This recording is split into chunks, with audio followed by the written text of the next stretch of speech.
Praise the Lord, everyone. అందరికీ వందనాలండి. First of all, apologies that I'm not able to speak in Telugu. తెలుగులో మాట్లాడలేకపోతున్నందుకు నేను మిమ్మల్ని క్షమాపణ కోరుతున్నాను. వేరేటప్పుడంతా మాట్లాడతాను, ఈ మెసేజ్ రాదు. మామూలుగా తెలుగులో సంభాషణ చేసేటప్పుడు తెలుగులో మాట్లాడగలని, వాక్యం చెప్పాలంటే తెలుగులో కష్టం నాకు. థాట్ రాదు, ఆ ఆలోచన రావాలంటే కష్టం. So apologies. But greetings to you all in the name of our Lord and our Savior Jesus Christ. ప్రభువైన యేసుక్రీస్తు వారి నామమున మీకు అందరికీ శుభాభివందనములండి. And also greetings to you from the saints in New Zealand. న్యూజిలాండ్లో ఉన్నటువంటి సంఘం వారు కూడా మీకు వందనములు తెలుపుతున్నారు. They are all very thankful for your prayers and they are also praying for you all. న్యూజిలాండ్లో ఉన్నటువంటి సంఘ సభ్యులంతా మీ ప్రార్థనలకు వందనాలు తెలుపుతూ మీ అందరి విషయమే వారు కూడా ప్రార్థన చేస్తున్నారు.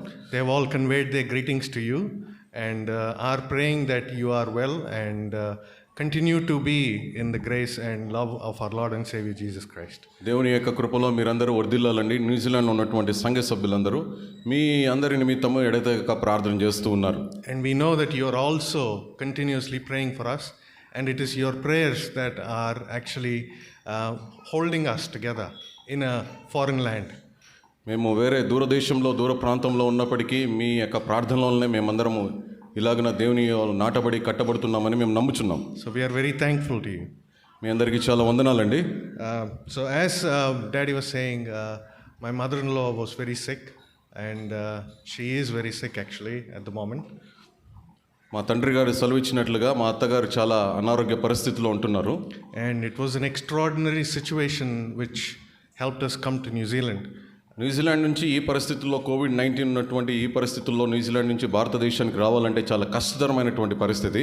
We had to go through a lot of paperwork, lot of forms, lot of testing, lot of paperwork and lot of calls to High Commission. ఇక్కడికి రావాలంటే చాలా కష్టము. అనేక విధానమైనటువంటి పరీక్షలు గుండా అనేక మందికి ఫోన్ కాల్స్ చేయాల్సి వచ్చింది. పెద్ద పెద్ద అధికారులతో మాట్లాడి భారతదేశంలోకి రావడం జరిగింది. Even after coming here, we had to wait for 3 hours in the airport to be cleared by the customs. ఎయిర్పోర్ట్కి వచ్చిన తర్వాత కూడా కస్టమ్స్ వారి దగ్గర నుంచి క్లియరెన్స్ రావడానికి దాదాపుగా 3 గంటల సమయం పట్టింది.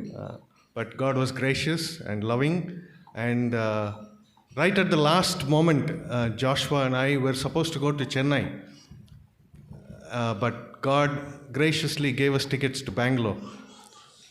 చివరి క్షణంలో మేము చెన్నై పోవాల్సినటువంటి సమయం ఏర్పడింది. కానీ అయినప్పటికీ దేవుడు దయగల దేవుడుగా జాలిగల దేవుడుగా మా పక్షాన ఉండి బెంగళూరుకు టికెట్ దొరకడానికి సహాయం చేస్తూ వచ్చారు. If we had got to Chennai is fully flooded. The airport is fully flooded. ఒకవేళ మేము కనుక చెన్నై ఎయిర్పోర్ట్కి వెళ్ళింటే చెన్నై ఎయిర్పోర్ట్ ఎలాగుందంటే ప్రస్తుతం అది వరదలతో మునిగిపోయినటువంటి పరిస్థితి. So we wouldn't even have gone to Chennai. We would have been stuck in Dubai. ఒకవేళ కనుక చెన్నై టికెట్ కన్నా బుక్ చేసుకొని ఉంటే చెన్నై ఎయిర్పోర్ట్లో అంతా వరదమయం అన్న కారణాన్ని బట్టి మేము ఇండియాకు రాలేనటువంటి పరిస్థితి ఏర్పడింది. So it was a 19-hour flight from Auckland to Dubai. న్యూజిలాండ్లోని ఆక్లాండ్ నుంచి దుబాయ్కి రావడానికి దాదాపుగా 19 గంటల సమయం పట్టింది. And then we stayed there for 14 hours. అక్కడ ఆ ప్రదేశంలో మేము 14 గంటలు ఉంటూ వచ్చాము. And then another 5-6 hours to come to Bangalore.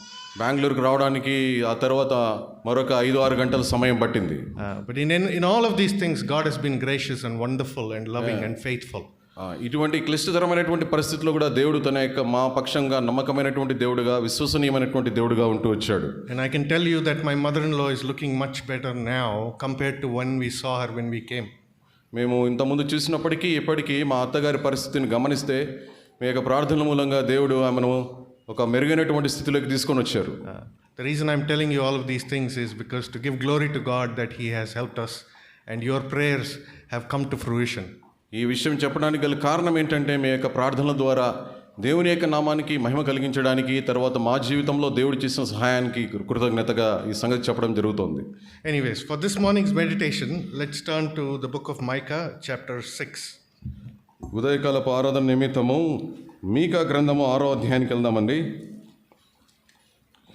మీకా గ్రంథము 6వ అధ్యాయం. I hope everyone knows where Micah is. మీకా గ్రంథం ఎక్కడుందో మీకు అందరికీ తెలుసని నేను అనుకుంటున్నాను. పేజ్ నెంబర్ 766 తెలుగు బైబిల్లో. Because if you go to heaven and if you meet Micah and if he asks, have you read my book, you should be able to say, yes, I read. ఒకవేళ కనుక మనం పరలోకానికి వెళ్ళినప్పుడు అక్కడ మీకా ప్రవక్త గారు మనల్ని కలిసినప్పుడు మీరు నా యొక్క గ్రంథాన్ని చదివారా అన్నప్పుడు మనము మన యొక్క సమాధానం ఏ రకంగా ఉండాలంటే అవునండి మేము చదివామని చెప్పాలి. A lot of people don't go to that part of the Bible at all. చాలామంది బైబిల్ గ్రంథంలో మీకా గ్రంథాన్ని చదవకుండా ఉంటారు. All those small Micah, Zephaniah, Haggai, Hosea, Amos, they don't touch those. చిన్న చిన్న ప్రవక్తల యొక్క గ్రంథాలైనటువంటి ఆమోసు, ఓబద్య, మీకా ఇలాంటి గ్రంథాలన్నీ చాలామంది చదవకుండా వాటిని నెగ్లెక్ట్ చేస్తుంటారు. You open the Bible, middle of the Bible, Psalms come up. కొంతమంది బైబిల్ ఓపెన్ చేయగానే కీర్తన గ్రంథం వస్తుంది. Whatever comes up there is that verse for the day. ఏది కనిపిస్తుందో దాన్ని చదువుతూ ఉంటారు. Anyways, for this morning, hopefully God will be able to speak to us through the prophet of Micah from chapter 6. మీకా గ్రంథం 6వ అధ్యాయం ద్వారా ప్రభు ఉదయకాల సమయంలో మనతో మాట్లాడాలని కోరుతూ ఉన్నాడు. Let us read alternatively from verse 1 to 8. మొదటి వచనం నుంచి 8 వచనాలు మార్చి ఉత్తర ప్రత్యుత్తరంగా చదువుకుందామండి. Micah chapter 6 from verse 1 to 8 alternatively. మీకా గ్రంథము 6వ అధ్యాయము మొదటి వచనం నుంచి 8వ వచనం వరకు అందరం మార్చి చదువుకుందామండి. యెహోవా సెలవిచ్చు మాట ఆలకించుడి, నీవు వచ్చి పర్వతములను సాక్ష్యము పెట్టి వ్యాజ్యమాడుము, కొండలకు నీ స్వరము వినబడనిమ్ము. Hear, you mountains, the Lord's accusation. Listen, you everlasting foundations of the earth. For the Lord has a case against his people. He is lodging a charge against Israel. నా జనులారా, నేను మీకేం చేసి తిని మిమ్ము నేలాగో ఆయాసపరిచితిని, అది నాతో చెప్పుడి. I brought you out of Egypt and redeemed you from the land of slavery. I sent Moses to lead you, also Aaron and Miriam. నా జనులారా, యెహోవా నీతి కార్యములను మీరు గ్రహించినట్లు మోయాబు రాజైన బాలాకు యోచించిన దానిని, బెయోరు కుమారుడైన బిలాము అతనికి ప్రత్యుత్తరముగా చెప్పిన మాటలను, షిత్తీము మొదలుకొని గిల్గాలు వరకు జరిగిన వాటిని మనస్సునకు తెచ్చుకొనుడి. With what shall I come before the Lord and bow down before the exalted God? Shall I come before him with burnt offering? వేల కొలది పొట్టేలను, వేలాది నదులంత విస్తారమైన తైలమును ఆయనకు సంతోషము కలుగజేయన, నా అతిక్రమమునకై నా జ్యేష్ఠపుత్రుని నేనెత్తునా, నా పాప పరిహారమునకై నా గర్భఫలమును నేనెత్తునా. He has shown you, O mortal, what is good, and what does the Lord require of you? To act justly and to love mercy and to walk humbly with your Lord. This is the Lord's word. Amen. ఇది దేవుని యొక్క వాక్య భాగం అండి. Amen. Let's pray. Our loving and living Heavenly Father, ప్రేమగల మా పరలోకపు తండ్రి, in the name of our Lord and our Savior Jesus Christ, we come to your presence this morning. ఉదయకాల సమయంలో పరిశుద్ధుడైన దేవుని యొక్క సన్నిధిలో యొక్క నామమును బట్టి మీ సన్నిధిలో ప్రవేశిస్తున్నాం. Lord, we are so thankful for this wonderful day that you have created. ప్రభువా, మా కొరకై మీరు సృజించినటువంటి ఈ దినాన్ని బట్టి మీకు ఎంతగానో వందనాలు, స్తోత్రాలు. Loving God, merciful God, long-suffering God, compassionate God, we thank you for your mercies that are new every day in our life. ప్రభువా, మా యొక్క జీవితంలో మీ యొక్క వాత్సల్యత దినదినము నూతనముగా ఉన్నందుకై మీరు మా ఎడల జాలి కలిగినటువంటి దేవుడుగా, దయగలిగినటువంటి దేవుడుగా, వాత్సల్యం చూపే దేవుడుగా ఉన్నందుకై మీకు ఎంతగానో వందనాలు, స్తోత్రాలు. As we gather together this morning to worship you, to praise you and to glorify your name, ప్రభువా, మేమందరము కలిసి ఉదయకాల సమయంలో మీ యొక్క దేవుని మందిరంలో ప్రవేశించి మీ నామమును గణపరచుటకు, కీర్తించుటకు, శ్లాఘించుటకు మాకు కలుగజేసిన ఘనతను బట్టి వందనాలు. Lord, we pray that you fill this place with your Holy Spirit. ఈ ప్రదేశం అంతటినీ మీ యొక్క ఆత్మచేత నింపుమని కోరుకుంటూ వస్తున్నాం. Keep us away from all distractions. ప్రభువా, మా యొక్క జీవితంలో, ప్రభువా, మా యొక్క గమనంలో వచ్చే అనేకమైనటువంటి డిస్ట్రాక్షన్స్ అన్నింటిని మీరే తీసివేయండి. We bind all powers of darkness in the name of Jesus. ప్రభువైన యేసుక్రీస్తు వారి నామమున చీకటి శక్తులను, అంధకార శక్తులను బంధిస్తూ వస్తున్నాం. We bring ourselves under the sprinkling blood of our Lord Jesus. ప్రభువైన యేసుక్రీస్తు వారి రక్త ప్రోక్షణ క్రిందికి మమ్మల్ని మేము తెచ్చుకుంటూ వస్తున్నాం. Lord, we thank you for your word and we thank you for prophet Micah and chapter 6 that we just read. ప్రభువా, మీ యొక్క వాక్యాన్ని బట్టి వందనాలు. మీకా గ్రంథం 6వ అధ్యాయంలో చదివిన లేఖన భాగాలను బట్టి వందనాలు. Lord, your word is truth. We pray that you sanctify us with your truth. ప్రభువా, మీ వాక్యం ఎంతో సత్యమైనది. మీ సత్యమును బట్టి మమ్మల్ని ప్రతిష్ఠించే దేవుడు అయినందుకే వందనాలు. As we meditate on the word, Lord, we pray that you speak to our hearts. ప్రభువా, మీ యొక్క వాక్య భాగాన్ని ధ్యానించుతూ ఉంటుండగా ప్రభు మీ వాక్యం ద్వారా మీరే మాతో మాట్లాడండి. As your word takes root in our hearts, Lord, let the worship come out of our mouths. ప్రభువా, మీ యొక్క వాక్యం మా యొక్క హృదయంలో అది నాటబడి తద్వారా మా హృదయంలో నుంచి ఆరాధన పెళ్ళుబుక్కినట్టు మీరే సహాయం చేయండి. May our worship be acceptable to your sight in this. ప్రభువా, మా యొక్క ఆరాధన మీ దృష్టికి యోగ్యంగా ఉండినట్లు సహాయం చేయండి. Lord, pray that you would, Lord, take control of this situation and the whole place. ప్రభువా, ఇక్కడ ఉన్నటువంటి పరిస్థితులన్నిటినీ, ప్రదేశంన్నిటినీ మీ యొక్క ఆధీనంలోకి తీసుకుని రావాల్సిందిగా కోరుచున్నాం. We pray that only your Son gets the glory. ప్రభువా మీ యొక్క కుమారుడు మాత్రమే మహింపరచబడినట్లు మీరే సహాయం చేయండి. For we ask in the most precious name of our Lord and our Savior ప్రభువైన Jesus Christ. యేసుక్రీస్తు వారి ప్రశస్తమైనటువంటి ఉన్నతమైన నామంలో ప్రార్థించి వేడుకొనుచున్నాం తండ్రి. ఆమేన్. Amen. This chapter, Micah chapter 6, is a very, very deeply meaningful chapter. ఈ మీకా గ్రంథం 6వ అధ్యాయం ధ్యానించినట్లయితే దీనిలో ఎన్నో ఆత్మీయమైనటువంటి సత్యాలు మనం గమనించవచ్చును. The Lord is asking a few questions. ఇక్కడ ప్రభువైనటువంటి దేవుడు కొన్ని ప్రశ్నలు అడుగుతూ ఉన్నాడు. Verse 3, he's saying, "My people, what have I done to you?" 3వ వచనంలో రాయబడినటువంటి ప్రశ్న, నా జనులారా నేను మీకేం చేసిదిని, మిమ్మల్ని ఎలాగో ఆయాసపరిచింది. He's saying, "How have I burdened you? Answer me." ప్రశ్న వేస్తూ ఉన్నారు. దేవుడు ఏమని ప్రశ్న అంటే, మిమ్ము నేను ఎలాగో ఆయాసపరిచితిని. He's asking, and then he's saying a lot of things that he has done for us. He brought us out of Egypt. He redeemed us from the land of slavery. In verse 4. ఈ అధ్యాయంలో మనం గమనించినట్లయితే 4వ వచనంలో ప్రభువైనటువంటి దేవుడు ఏ రకంగా ఐగుప్తు నుంచి విడుదల అనుగ్రహించారు, దాస్యం నుంచి ఏ రకంగా విడుదల అనుగ్రహించారు అనే పరిస్థితుల గురించి మాట్లాడుతున్నారు. So this is sort of a question and answer. So the question is from the Lord and Micah is answering. దేవుడు ప్రశ్నలు వేస్తూ ఉన్నాడు, మీకా ప్రవక్త ఇక్కడ జవాబులు ఇస్తున్నట్లుగా మనం గమనిస్తాం. So Micah is trying to understand the questions of the Lord and he is answering from verse 6. మీకా ప్రవక్త ప్రభు అడిగినటువంటి ప్రశ్నలకన్నిటికీ 6వ వచనం నుంచి సమాధానాలు ఇవ్వడం మనం గమనించవచ్చు. So this is a question and answer. So today I want you to think that God is asking the question and I want you to put yourself in Micah's place. కనుక ఉదయకాల సమయంలో మనం చేయవలసింది ఏంటంటే, దేవుడు ప్రశ్నలు అడిగినప్పుడు మీకా ఏ రకంగా సమాధానాలు చెప్తూ వచ్చాడో అదే విధానంలో దేవుడు ఇక్కడ అడిగిన ప్రశ్నలన్నింటికి నీవు నేను వ్యక్తిగతంగా ఆ ప్రశ్నలకు సమాధానం ఇచ్చే వారంగా ఉండాలి. Put ourselves in Micah's position. మీకా యొక్క స్థానంలో మనల్ని మనం ఉంచుకొని సమాధానాలు ఇవ్వాలి. Okay.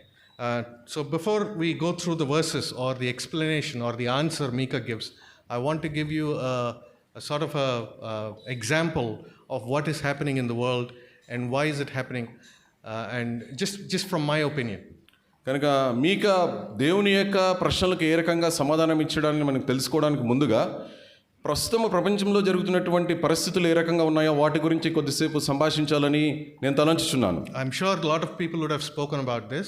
చాలా మంది సంగతుల గురించి మీతో మాట్లాడి ఉండవచ్చు. For the last 2 years this has been the hot topic. కనుక గత 2 సంవత్సరాలుగా ఇదే ముఖ్యమైనటువంటి పాఠ్యాంశంగా అనేక మంది మాట్లాడుతూ ఉన్నారు. The COVID-19 గురించి మాట్లాడుతున్నారు. Obviously. So from my opinion there are 3 big things that are happening. నా యొక్క అభిప్రాయం ప్రకారంగా 3 ముఖ్యమైనటువంటి సంగతులు జరుగుతూ ఉన్నాయి. One is pandemically or health wise. మొట్టమొదటిగా మనం గమనించినట్లయితే ఇది ఒక పాండమిక్ అంటే నాట్ దట్ పాండమిక్ తెలుగులో ఒక వర్డ్ చూడండి, ప్రాణాంతకమైన ఈజ్ వెరీ క్లోజ్. ప్రాణాంతకమైనటువంటి వ్యాధిగా so it has affected the world life wise. మహమ్మారి is the right term. Correct. మహమ్మారి ఈజ్ ద రైట్ టర్మ్. ఇది ప్రపంచానంతటికీ వ్యాపించినటువంటి ఒక మహమ్మారిగా ఉంటా ఉంది. And secondly it has affected the world economically. రెండవదిగా మనం గమనించినట్లయితే ప్రపంచాన్ని ఆర్థిక పరంగా ఇది కుదిపేసినట్లుగా మనం గమనిస్తాం. Thirdly it has affected the world racially.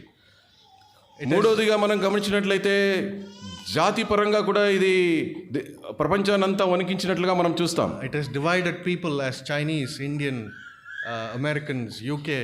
So it has divided people against each other.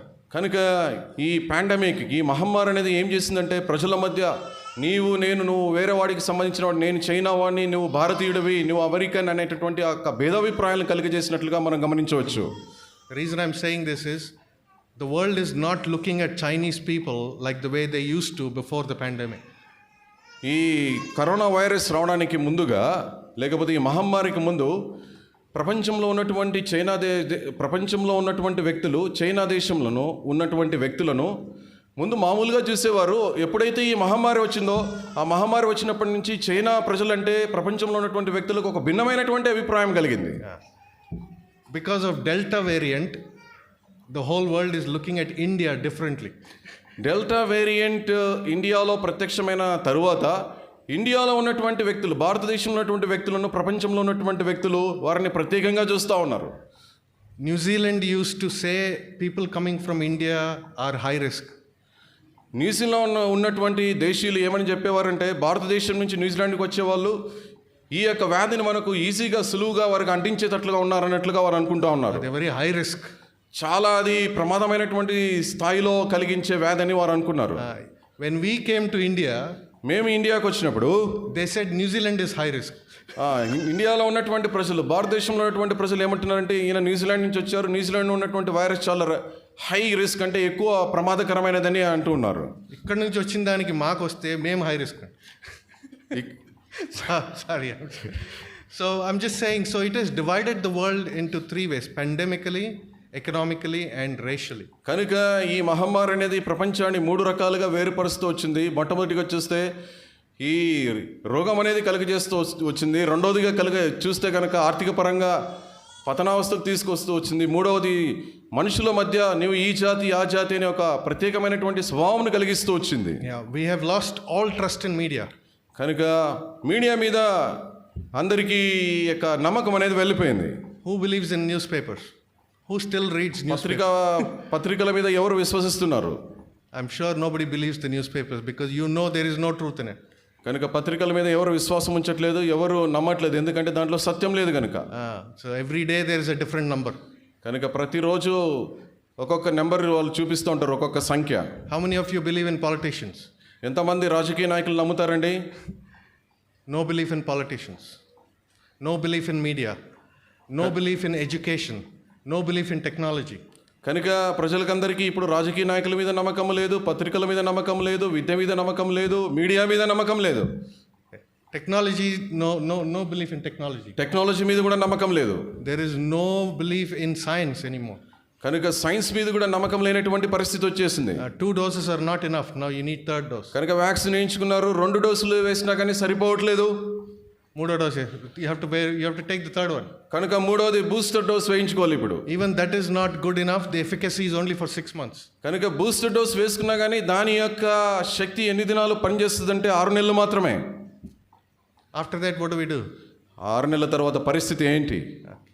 I want to give you hope, but there is no hope. నేను మీకు ఏదైనా ఒక నిరీక్షణ కలిగజేస్తే కూడా ఆ నిరీక్షణ లేనటువంటి సంగతులు. In this world there is no hope. కనుక ఈ భూలోకంలో నిరీక్షణ అనేది లేనే లేదు. So that is why Micah is questioning and answering the Lord. కనుక మీకా గ్రంథంలో దేవుడు ప్రశ్నలు అడుగుతూ ఉన్నాడు, మీకా ప్రవక్త సమాధానాలు ఇస్తూ వస్తున్నాడు. There is a verse in chapter 7 verse 13. 7వ అధ్యాయం 13వ వచనంలో ఇలాగ రాయబడి ఉంది, అయితే దేశ నివాసులు చేసిన క్రియలను బట్టి దేశము పాడగును. There is the answer why the world is in the condition it is in. కనుక ఈ దినాన ప్రపంచము ఎందుకు ఈ రకంగా దుర్భరమైనటువంటి స్థితిలో ఉందంటే దేశవాసులు చేసినటువంటి క్రియలను బట్టి దేశము పాడైపోయినటువంటి సంగతి. We destroyed the world ourselves. కనుక మన దేశాలను మనమే నాశనం చేసుకున్నటువంటి పరిస్థితి. How many of you seen orchestra? ఎంతమంది music orchestra? మ్యూజిక్ ఆర్కెస్ట్రాను ఎంతమంది చూసారండి? There is a music orchestra. There are a lot of violins, cellos, drums, and a lot of instruments. Lot of like 100 instruments. 100 instruments. దీన్ని లండన్లో జరుగుతుంటాయి, Opera అని అంటుంటారు దీన్ని. ఈ ఒపేరాలో పెద్ద పెద్ద ఇన్స్ట్రుమెంట్స్ అన్ని, వయలిన్స్ అని, గిటార్స్, రకరకాలైనటువంటి ఈ కీబోర్డ్స్ ఇవన్నీ పెట్టింటారు అనమాట. సింఫనీ అంటారు దాన్ని సింఫనీ అంటారు. In front of all of those people there is one man called a conductor. ఈ సంగీత వాయిద్యములు వాయించే ఈ ప్రక్రియలో ఒక వ్యక్తి ఉంటాడు. ఈ సంగీత వాయిద్యములన్నీ ఈయన చెప్తేనే అవి జరుగుతూ ఉంటాయి. ఆయన కండక్టర్ అంటారు. He has a little stick in his hand. ఆయన చేతిలో ఒక కర్ర ఉంటుంది. He keeps doing this. ఆ కర్రను ఆయన ఇలాగో అలాగో అంటూ ఉంటాడు. He doesn't play an instrument. ఆయన ఇన్స్ట్రుమెంట్ను అంటే ఆయన వాయిద్యంను వాయించడు కానీ but his hand motion and his stick controls everything. కనుక ఆయన చేతిని తిప్పినప్పుడు ఆ చేతి ఏ రకంగా తిప్పుతుందో వాళ్ళకి అక్కడ వాయించే వారికి తెలుసు. ఆ కట్టెను అనుసరించి వాళ్ళు వాయిస్తూ ఉంటారు. Even if you miss it by 1 second, the whole symphony will be destroyed. కనుక ఒక్కసారి కనుక ఆయన కట్టెను ఎప్పుడైతే ఇట్లా అంటున్నాడో అది కనుక వాళ్ళు కన్నా మిస్ అయినారనుకోండి, వారు వాయించే ఆ లయ అనేది ఆ శృతి అనేది అది తప్పిపోయినటువంటి పరిస్థితి ఏర్పడుతుంది. Today the world is playing, everyone is playing their own instrument. కనుక ఈ దినాన మనం గమనించినట్లయితే ప్రపంచంలో ఎవరికి వారు సంగీత విద్వాంసులు అయిపోయారు, ఎవరికి వారు తాను ఇష్టానుసారంగా వాయిస్తూ ఉన్నారు. Everyone is his own God. కనుక ప్రతి ఒక్కడు తనకు సొంతంగా తానే దేవుడైపోయాడు. Everyone's knowledge is gone to their brain so much that they think they know everything. కనుక ప్రతి మనిషి ఏ రకంగా థింక్ చేస్తున్నాడంటే, ఆలోచిస్తున్నాడంటే నా యొక్క జ్ఞానం చాలా గొప్పది, నాకంటే మించిన వాళ్ళు ఎవరు లేదని అనుకున్న కారణాన్ని బట్టి నష్టాన్ని కొని తెచ్చుకుంటున్నాడు. Science is advanced so much. Science అనేది ఎంతో అభివృద్ధి చెందింది. So I think God has actually put a break to the speed at which human beings were going. కనుక మానవుడు ఎంత వేగంగా సాంకేతికంగా అభివృద్ధి చెందుతున్నాడో ఈ అభివృద్ధికి ఒక్కసారిగా దేవుడు ఆపు చేసినటువంటి పరిస్థితి. For 2 years he has put brakes. కనుక 2 సంవత్సరాలు ఈ అభివృద్ధినంతా దేవుడు ఆపేశాడు. If he didn't put brakes, I don't know where we would be by this time. కనుక దేవుడు గనక ఈ అభివృద్ధిని కన్నా ఆపకుండా ఉండింటే మానవుడు ఇంకా ఎంత వేగంగా పోయి ఎంత నష్టాన్ని కొని తెచ్చుకునేవాడు. I have knowledge of what's happening in science and technology. I work in an IT company, so I know. నేను ఐటీ కంపెనీలో వర్క్ చేస్తాను కాబట్టి సాంకేతికంగా అభివృద్ధి ఏ రకంగా జరుగుతుందనేది నాకు తెలుసును. So it is in a way a good thing that this happened. కనుక ఇది ఈ రకంగా ఈ 2 సంవత్సరాలు దేవుడు ఆపినటువంటి సంగతి చాలా మంచి సంగతి అని నేను అనుకుంటూ ఉన్నాను. Because people are going to Mars. There are rockets going to Mars, the other planet. కనుక మనం గమనించినట్లయితే గ్రహాల్లోకి, అంగారక గ్రహాల్లోకి అనేక రకాలైనటువంటి స్పేస్ షిప్స్ అన్ని వెళ్తా ఉన్నాయి. They want to go and live there. అక్కడికి వెళ్ళి వారు నివసించాలని వారు కోరుతా ఉన్నారు. They want to build houses there. అక్కడికి వెళ్ళి వారు వారి యొక్క నివాస స్థలాలు కట్టుకోవాలని అనుకుంటున్నారు. God made earth, heaven and earth. దేవుడు ఆకాశాన్ని భూమిని సృజించాడు. He did not make Mars to live. దేవుడు మనకు ఈ బృహస్పతి లేకపోతే ఈ అంగారక గ్రహాలన్నీ అక్కడ మనం వెళ్ళి అక్కడ నివసించాలని సృజించలేదు, భూమి మీద నివసించాలని ఆయన యొక్క కోరిక ఉంటున్నది. So if this COVID-19 would not have happened, by this time the technology would have actually destroyed us anyways. కనుక ఈ కోవిడ్-19 లాంటి పరిస్థితులు కనుక ప్రపంచంలో రాకుండా ఉంటే ఈ సాంకేతిక పరంగా ఎంతో భయంకరమైనటువంటి పురోగతి లేకపోతే అభివృద్ధి జరిగి తీవ్రమైనటువంటి నష్టం జరిగే పరిస్థితి. But God has been gracious to us. కనుక దేవుడు మన ఎడల ఎంతో కృప కలిగినటువంటి, జాలి కలిగినటువంటి దేవుడుగా ఉంటున్నాడు. He is actually very patient with us. దేవుడు మన ఎడల ఎంతగానో ఓర్మి కలిగి దీర్ఘశాంతం కలిగి ఉంటున్నాడు. So he is asking, what have I done? Why are you doing this? నేను మీ పక్షంగా మిమ్మల్ని ఏమన్నా ఆయాసపరిచానా, ఎందుకు మీరు ఈ రకంగా చేస్తున్నారని దేవుడు అడుగుతా ఉన్నాడు. What have I not given you?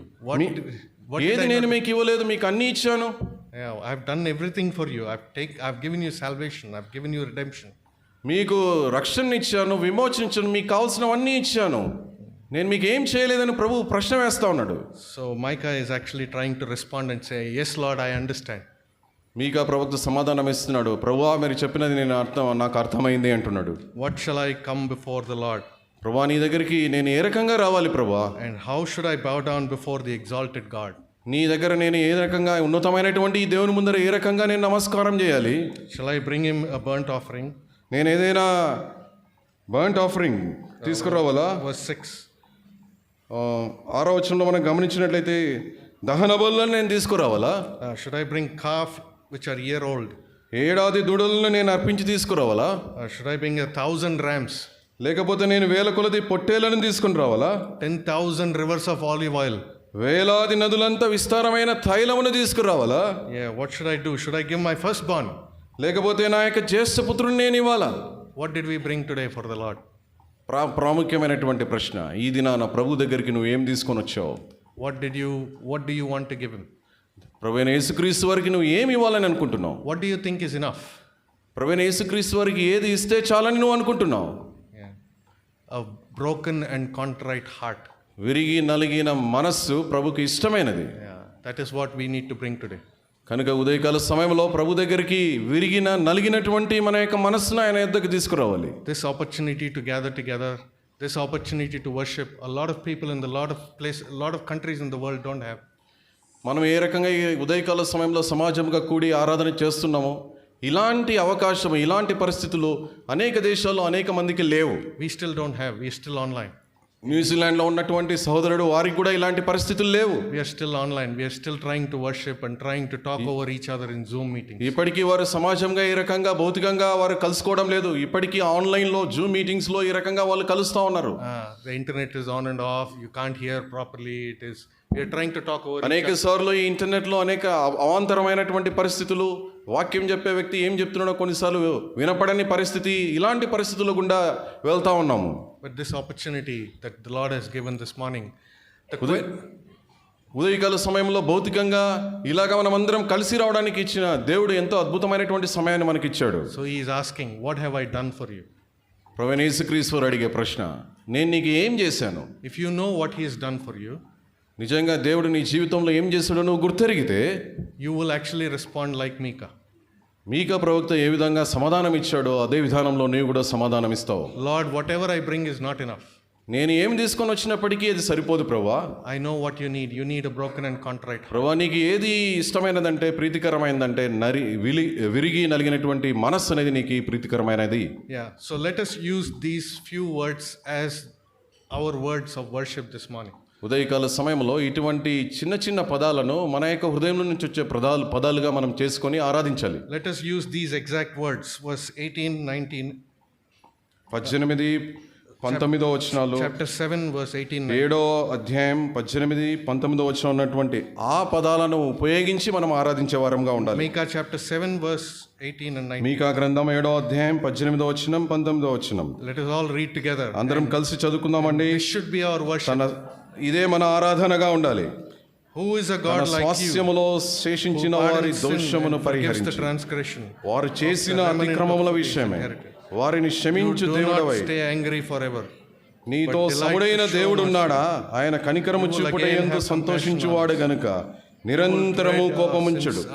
ఆయన మరలా మన యందు జాలిపడును, మన దోషములను అణిచివేయును. వారి పాపములన్నిటినీ సముద్రపు అగాధములలో నీవు పడవేతువు. Who is a God like him? ఇలాంటి దేవుడు ఎవరికి ఉన్నాడండి? How grateful we should be to have a God like him. ఇటువంటి గొప్ప దేవుని కలిగి ఉండడానికి ఎంతగా మనం కృతజ్ఞత కలిగి ఉండాలి. He pardons and he forgives. ఆయన మనల్ని క్షమించే దేవుడు, జాలి కలిగినటువంటి దేవుడు. Yeah, and he does not stay angry forever. ఆయన యొక్క కోపము ఎప్పటికీ ఉండదు. Yeah, and he delights to show mercy. How wonderful is that? ఆ దేవుడు మన యందు జాలి చూపడానికి, క్షమించడానికి ఆయన సంతోషపడే దేవుడుగా ఉంటున్నాడు. How many of us feel good to forgive somebody? వేరే వాళ్ళని మనం క్షమించడానికి ఎంతమంది మనం సంతోషంగా ఫీల్ అవుతామండి? ఎవరన్నా, if somebody comes and says sorry, we actually yeah whatever, సరేలే. ఎవరైనా మన దగ్గరకు వచ్చి సారీ అని చెప్పారనుకోండి, పర్లేదు బ్రదర్, ఏం కాదులేండి అని అలా అంటూ ఉంటాం. But our Lord delights to show mercy, delights to forgive. కనుక మన దేవుడు మనల్ని క్షమించడానికి ఆయన సిద్ధ మనసు కలిగిన దేవుడు, జాలి చూపించే దేవుడు. So this is the God we should worship today. కనుక ఉదయకాల సమయంలో ఇలాంటి దేవుణ్ణి మనం ఆరాధించాలి. Let us use these words. కనుక ఈ పదాలను మనం ఉపయోగించి and give glory to his name and worship him. ఆయన యొక్క నామానికి మహిమ వచ్చే విధానంలో ఆరాధించే వారంగా ఉండాలి.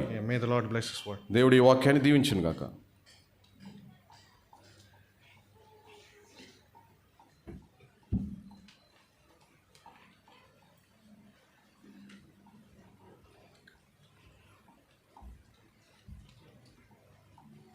మనందరము లేచి నిలబడి ప్రభువును స్తుతించుటకు ఒక పాట పాడుదాం.